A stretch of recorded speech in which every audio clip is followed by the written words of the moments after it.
और कांग्रेस की तरफ से संजीव शुक्ला जी, साथ ही साथ ब्यूरो चीफ देवेश तिवारी भी हमारे साथ जुड़ रहे हैं। मैं आप सभी का बहुत बहुत स्वागत करता हूं। लेकिन सबसे पहला सवाल संजीव शुक्ला जी आपसे।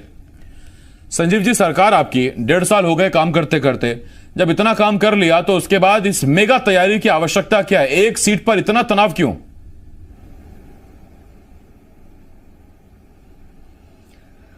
आपके चैनल के माध्यम से आपके सभी व्यूअर्स को, पूरे छत्तीसगढ़ की जनता को जय जोहार।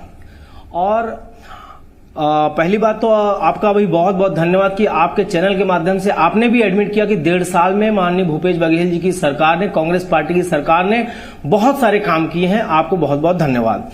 दूसरी बात कि इतने लोगों को चुनाव मैदान में क्यों उतारा गया? तो सर, चुनाव चल रहा है, कोई मजाक नहीं है।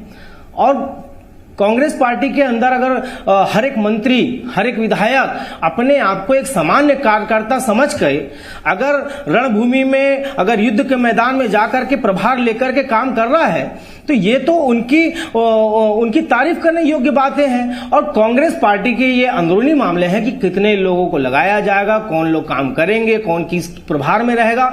और भारतीय जनता पार्टी के अभिनेता जी को मैं सुन रहा था, तो उन्होंने अपने वक्तव्य में बड़ा अफसोस जाहिर किया कि इतने सारे लोगों को सरकार क्यों लगा रही है।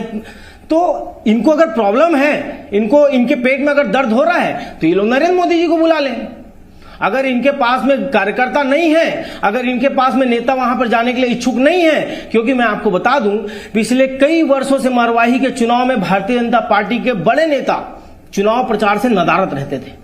कारण आप सब जानते हैं कि मैं आरोप लगाना चाहता हूं कि कांग्रेस, भारतीय जनता पार्टी और जोगी पार्टी, ये दोनों एक दूसरे के पूरक हैं। ये दोनों शरीर अलग अलग हैं, लेकिन इनकी आत्माएं एक हैं। ठीक, वो विधानसभा चुनाव से पहले भी आप बी टीम बताते रहे। एक दूसरे के प्रति संजीव जी, पूरक बिहार में अभी जब चुनाव हो रहा है तो बिहार में चूंकि आपकी सरकार नहीं, तो ऐसे में भूपेश बघेल को बुलाया जा रहा है, अच्छी बात। लेकिन जहां आपकी सरकार है वहां तो सिर्फ आप नाम बोल दीजिए कि कांग्रेस ये सीट लड़ रही है, के ध्रुव हमारे प्रत्याशी हैं, काम चल जाएगा। आपने कहा बाकी अंदरूनी मसला है, तो फिर 4 ही मंत्री क्यों वहां प्रभार लेने गए? सारे मंत्री चले जाते प्रभार लेने, अगर आम कार्यकर्ता की तरह काम करना चाहते हैं। देखिए, मैंने आपसे पहले भी कहा कि कांग्रेस पार्टी के अंदर हर एक मंत्री, हर एक विधायक एक सामान्य कार्यकर्ता की तरह वहां पर इसको काम कर रहा है। इसके पहले भी दंतेवाड़ा के चुनाव में, इसके पहले भी चित्रकूट के चुनाव में, सभी चुनावों को उसी प्रकार से सीरियसली लिया जाता है जिस प्रकार से सभी चुनाव आज तक सीरियसली लिए गए हैं। और मरवाही चुनाव को भी सीरियसली लिया जाएगा। और वहां पर अगर हमारे लोग, हमारे पार्टी के वरिष्ठ नेता वहां पर प्रभारी बनकर जा रहे हैं, भारतीय जनता पार्टी को लगता है तो वो वॉकआउट कर दे, वो क्विट कर दे चुनाव से, अगर उनको डर लग रहा है। ठीक, मैं लौटता हूं आपके पास संजीव जी। संजीव शुक्ला जी, आपसे मेरा सवाल ये कि आपने कहा था कि ये कांग्रेस का अंदरूनी मसला है, लेकिन उसमें सवाल ये खड़ा हो गया कि 300 करोड़ की योजनाओं की सौगात, सीएम का खुद वहां जाना, 1.5 साल की सरकार, उसके बाद भी कह रहे हैं कि अंदरूनी मसला है, जितने मर्जी विधायक मंत्री चले जाएं। और मैं बार बार आपसे कह रहा हूं कि वहां पर तो सिर्फ नाम से ही चुनाव लड़ा जा सकता था, इतने अगर दावे स्ट्रांग है, मजबूत है।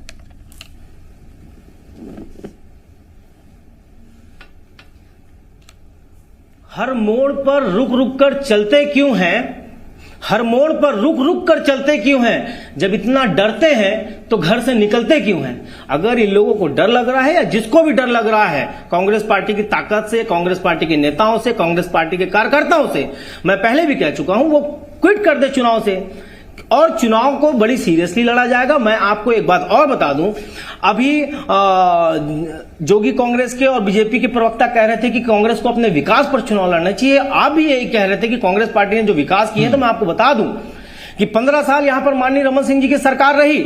मारवाही के लोगों का, पेंड्रा के लोगों का, गौरेला के लोगों की, वहां की जनता की एक ही ख्वाहिश थी कि गौरेला, पेंड्रा, मारवाही एक जिला बन जाए। लेकिन माननीय रमन सिंह जी 15 साल में यह सौगात वहां की जनता को नहीं दे पाए। यदि यह सौगात अगर किसी ने दिया है तो माननीय भूपेश बघेल जी ने दिया है। और मैं आपको बता दूं, जिस समय बनाया गया था यह जिला, उस समय माननीय अजीत जोगी जीवित थे।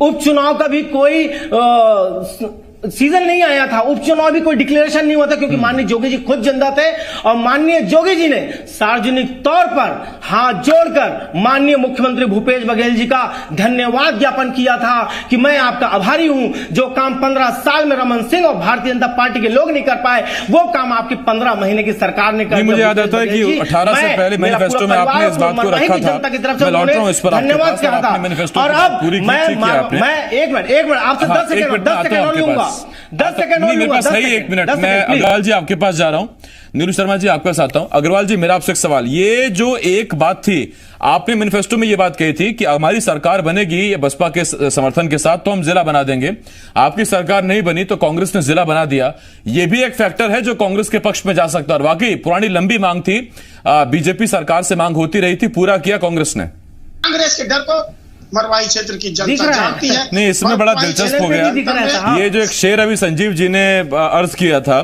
कि हर मोड़ पर रुक रुक कर चलते क्यों हैं, इतना डर लगता है तो घर से निकलते क्यों हैं, ये था किसके लिए? क्या कांग्रेस के लिए था, बीजेपी के लिए था, जनता कांग्रेस छत्तीसगढ़ के लिए था?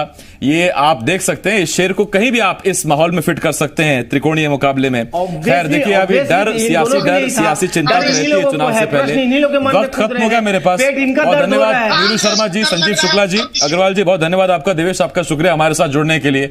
लेकिन इतना